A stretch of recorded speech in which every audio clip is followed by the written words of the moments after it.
The Dallas Cowboys have a new left tackle. You might not know who it is, but we'll tell you next.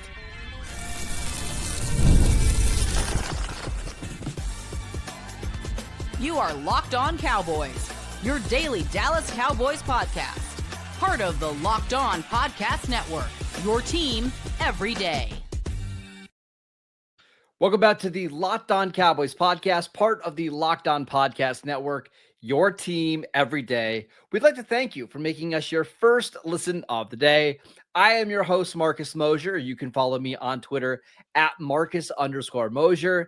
And joining me today, as always, is Landon McCool. You can follow him on Twitter at McCoolBCB. Also, check him out on TikTok. He runs the Locked On Cowboys TikTok account, getting really close to 1,000 followers over there. So go check that out as well. On today's show, we are answering your Twitter questions, including what do the Cowboys do at cornerback now that another player has gone down? Who is a surprise player from camp? But let's start with this, Landon. The Cowboys are going to need a new left tackle for at least 4 to 7 or 8 weeks. We'll see how Tyler Guyton's doing. But who do you think is going to get the first crack at being that left tackle? Well, we've been talking about Austin Richards potentially getting this crack at it, but it sounds like instead that it's going to be Nate Thomas from Louisiana. He's was it 5th round, 6th round pick 2 years ago. So yeah, a guy that we knew was going to have to come in and probably take a little bit of time, coming from a little bit of a smaller school. Raging Cajuns are mighty and aggressive, but they're still kind of the lesser Louisiana program, to say the least. But he's a guy that is probably a little bit better physical fit for what they're trying to do with more gap runs game stuff. Just, a bigger physical tackle just in general. Austin Richards is, noticeably undersized when you compare him to the other offensive tackles in the group. When you go to training camp and you see these guys kind of line up, there's a significant little gap between Richards' overall size and Nate Thomas. I was significant between those two, but also between Austin Richards and most of the other offensive linemen. So I think that they're hoping that they can move Nate Thomas there, give him some snaps, extra snap loads in training camp, get him ready for week 1. And then that way they can keep Austin Richards in the role that he's been working at, which is kind of the swing tackle, but also a move tight end. He's been doing some stuff like that. And so they may like him in that role a little bit and feel like, hey, if we're just trying to get through a game and we got a couple extra weeks of practice, maybe this is an opportunity to see what we've got in Nate Thomas. So first of all, in case you don't remember this, this was a late round pick by the Cowboys last year. The plan was to move him to guard, right? He was a college tackle. We'll move him to guard, better fit there. And if you look at some of the advanced numbers from Pro Football Focus, you look at his scouting profile, they're very mediocre. 49th percentile pass block grade, 21st percentile true pass set grade, 51st percentile no play action grade. But the number that stands out to us is the 82nd percentile gap run grade. He is awesome when you put him in a gap scheme and you let him just go downhill and be physical. And when you're talking about a guy that's going to be hopefully a 1 or 2 game, replacement for Guyton, you just want somebody that can come in and give you something. And I do think Nate Thomas can help them in the run game. I also want to put this out there, Landon. Like, you see a lot of these smaller schools, have the offensive linemen like Nate Thomas. It's not like Louisiana doesn't have NFL talent. They've actually put out a ton of NFL offensive linemen, between Robert Hunt, who was a really good guard for Miami. Now he's in Carolina. Kevin Dotson was a borderline Pro Bowl guard for the Rams last year. Max Mitchell, who was with the Jets. Like, they have a strong history of putting these guys in the league. We just didn't get to see much of Nate Thomas last year because he had some kind of mysterious injury that landed him on IR, late in camp. And then we didn't see him the entire year. Yeah. And again, this is one of those situations as well where he's being viewed through the lens of this new coaching staff, right? And last coaching staff, they were kind of more of a zone schemes group. They looked at his size, like, yeah, he'd be a real solid player to move inside, to get some girth in there, and he's got good athleticism. We like him there. For this group, they want size all across the line. They want people movers. And if you think about what's going to happen week 1, look, whether it was Guyton or Awesome Richards or Nate Thomas, it doesn't really matter. They're going to get a ton of help on that side in the pass protection area of things. So no matter what, you're going to be helping whoever that tackle is, specifically on passing downs. So ultimately, what does it come down to? It comes down to their individual performance and the ability to move people off the ball. And if I'm looking for people movers, I think Nate Thomas may offer us a little bit more than Awesome Richards in as far as physically running guys through the ground, getting out on the hoof and pulling schemes. I think that's maybe where you might see a little bit of an advantage if you can protect him in the pass protection aspect. 6'5", 332 at the NFL Combine. He's got 83-inch wingspan. Like, he is just a massive offensive lineman, almost 11-inch hands. Now, your concern here with any of these bigger offensive tackles is, okay, can he handle the speed? And like talking about the first 2 games of the season, if Tyler Guyton were to miss, I mean, you're looking at guys like Nolan Smith, Abdul Carter, Brian Burns. That's a little terrifying. But like you mentioned, I think they were going to use a heavy tight end, sets, 6 offensive linemen. And I wanted to ask you, we kind of thought last night, once we got the news about Tyler Guyton, that maybe Awesome Richards would get the first shot at that, but it was more likely that he's going to stay in his role as the swing tackle, 6 offensive linemen. That way you're not having to change up too much going into the game. Yeah, I mean, clearly they've got a role carved out for Richards. If this had been more of a long-term situation, I think amongst also probably looking at Tyler Smith, but it sounds like maybe that wouldn't have been a consideration based on what Clayton Adams said today. I think you would have looked at Awesome Richards because you need to get the best player in the situation long-term. Yeah. Since it's more of a short-term situation and you do have plans for Awesome Richards in a specific role, I think it makes sense to at least see if you can get Nate Thomas, who may be a better personnel fit for what you're trying to get done, to see if he can do it. And if he can't, you've got Awesome Richards, you've got Akeem Adeniji. There are guys on the free agent market that you can get, but I think the Cowboys have some in-house options that they like to try and they think could work on a short-term basis.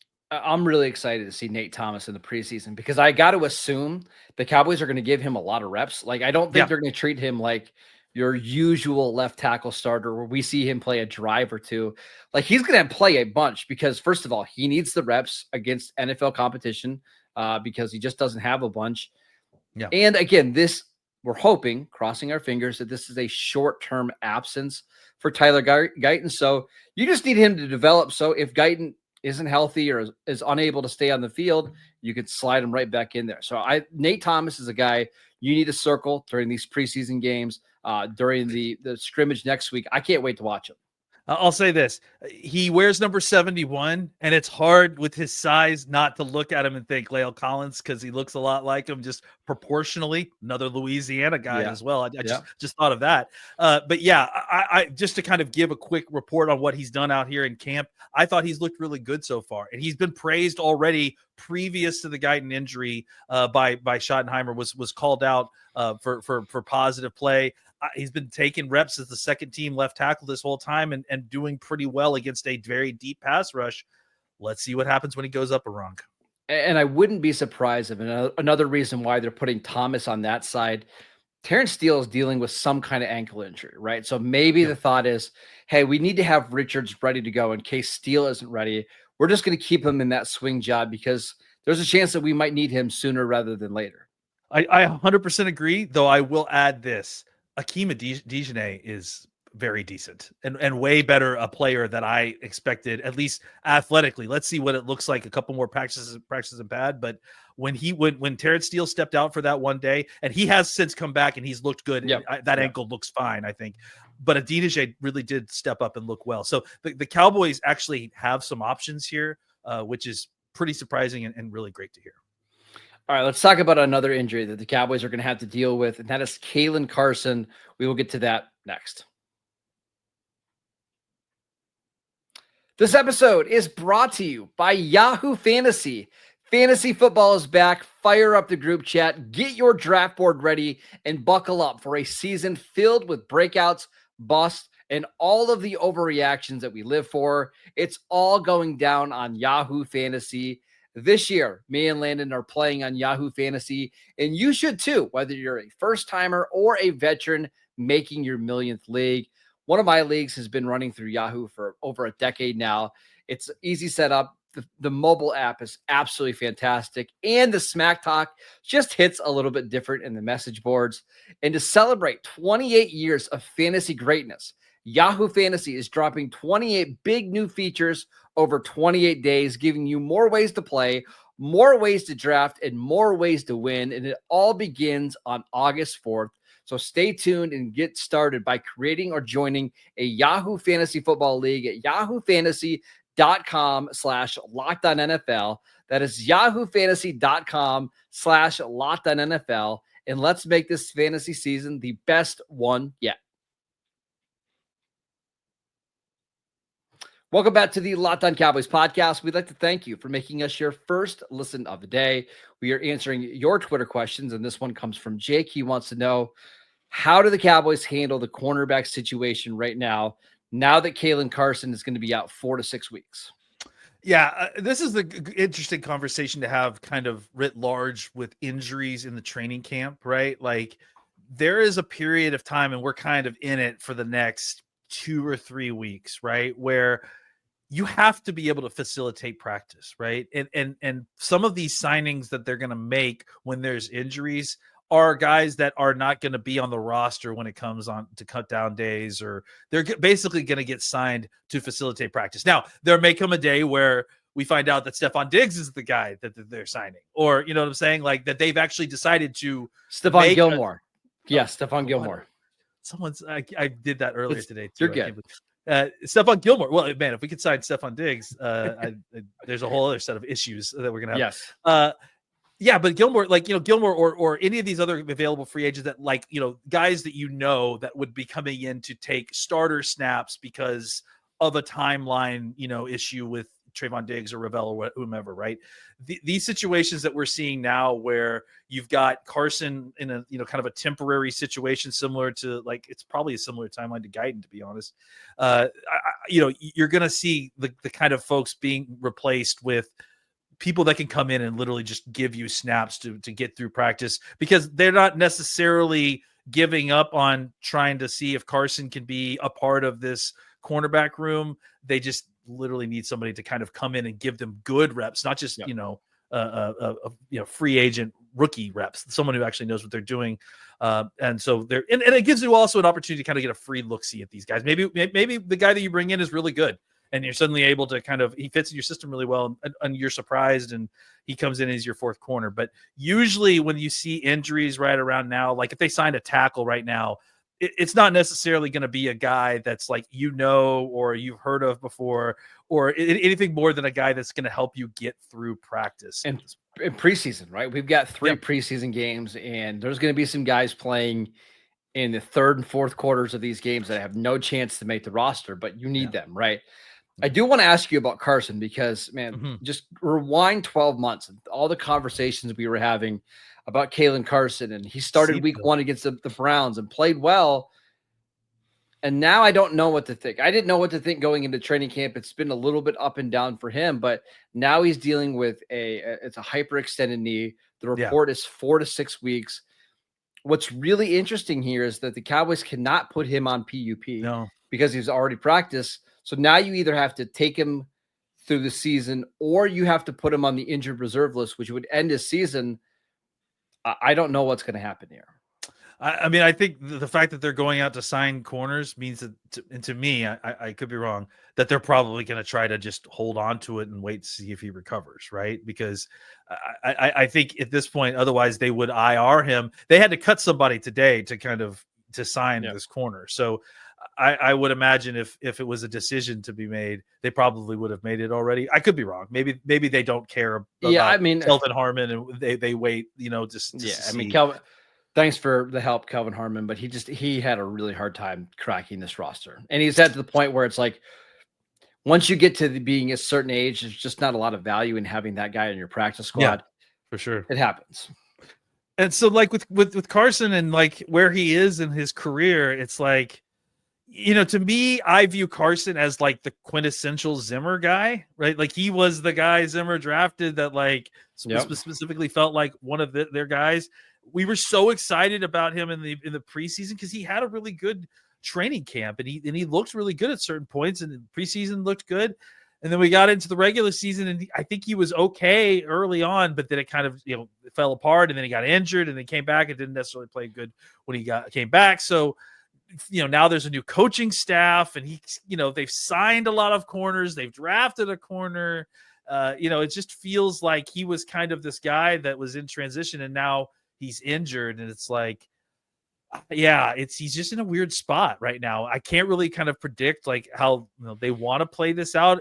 It feels like it could go either way. But I think let's say it's a 5-week injury, because the Cowboys are saying 4 to 6. I always usually err on the side of making it longer. 5 weeks, that puts you right up against week 1. Maybe he's just one of the inactives in week 1 on your 53-man roster, and he's back by week 2. But the hard part is you've got so many cornerbacks on your team that are not probably going to play in week 1, between Trevon Diggs, who is, I believe, on PUP or NFI. I don't know. I think he's on PUP. Ravel's on NFI. Yeah. And then Josh Butler's on PUP. That's 4 cornerbacks who might not be ready for week 1.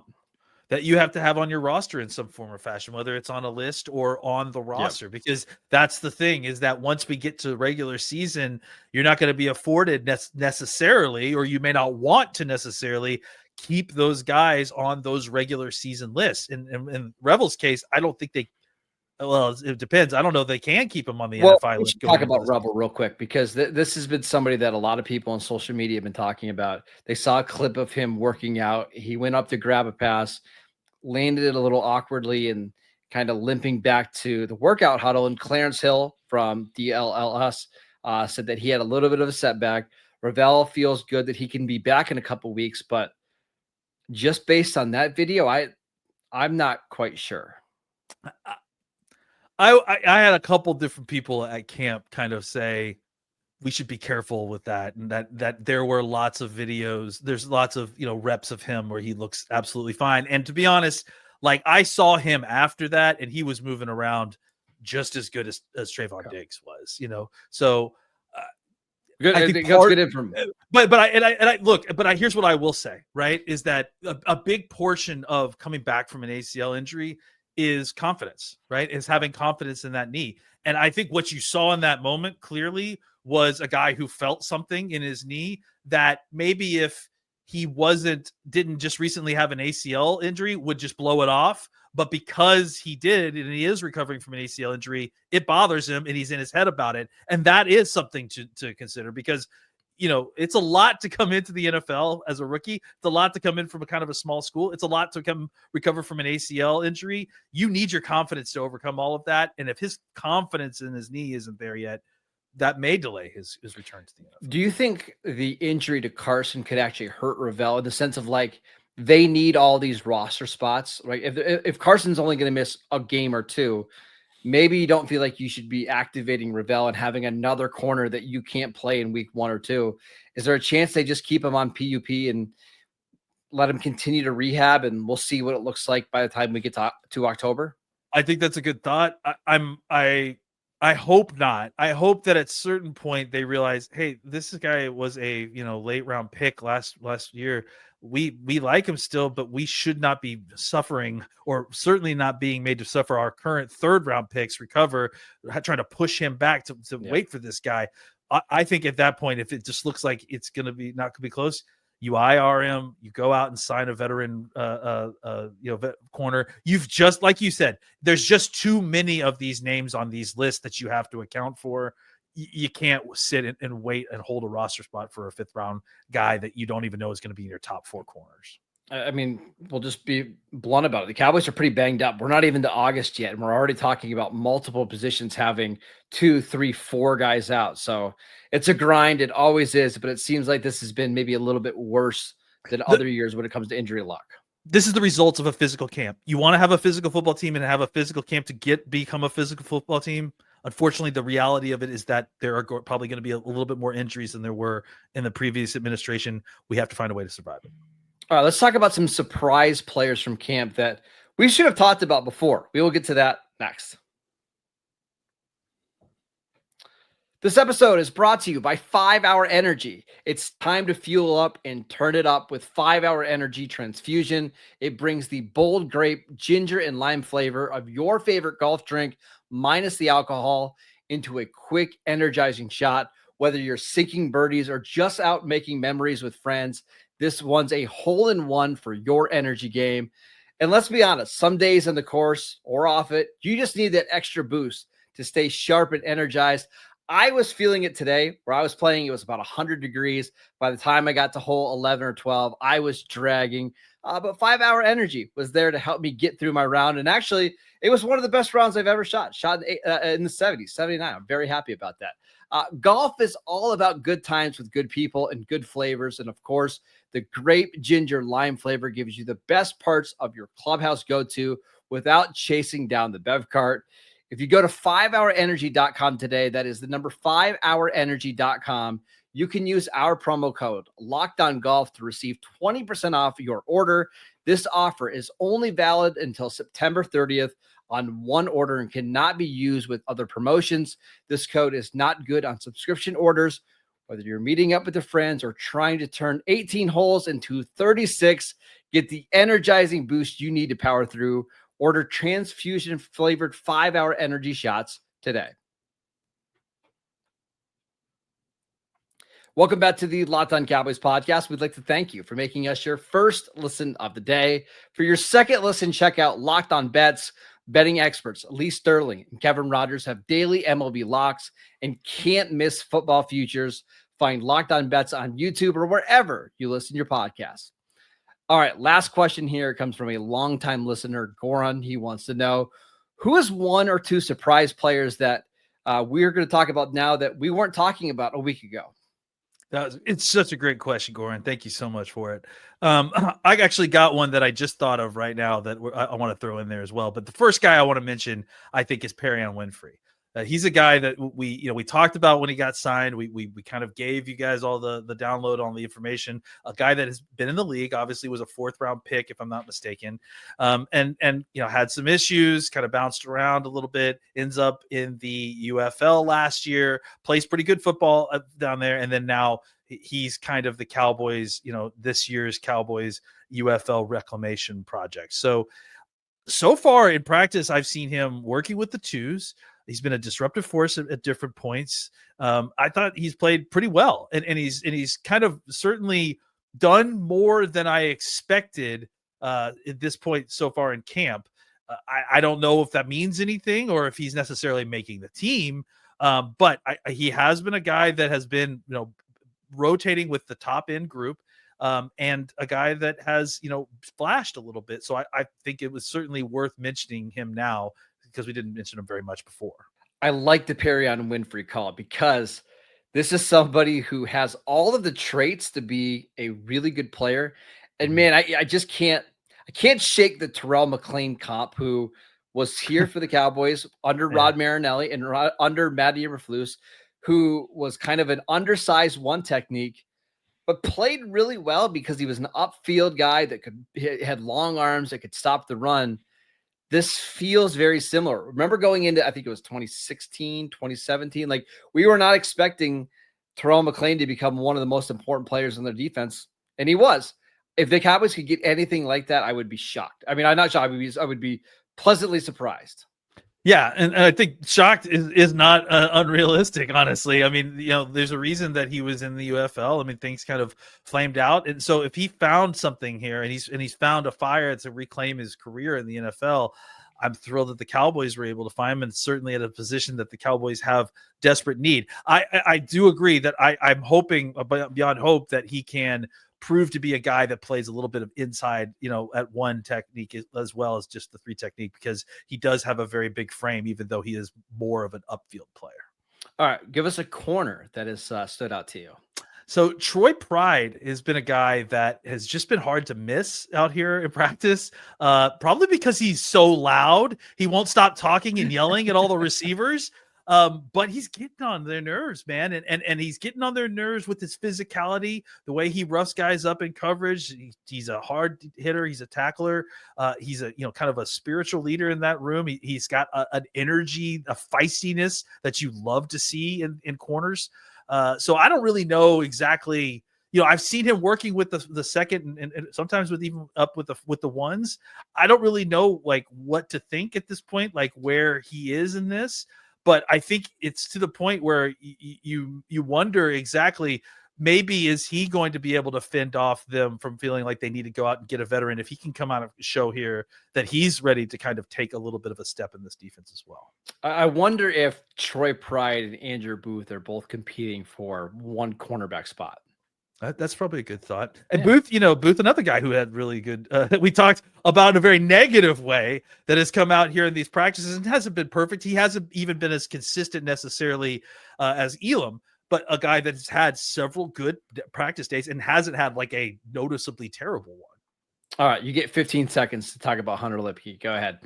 I just want to bring up Hunter Lipke because he's incredible. He can play a whole bunch of different positions. He's a super valuable player to have on your roster because he'll be a tight end. He can be a running back. He can be a fullback. He can play special teams. What an incredible guy. You guys should all have a Hunter Lipke on your team.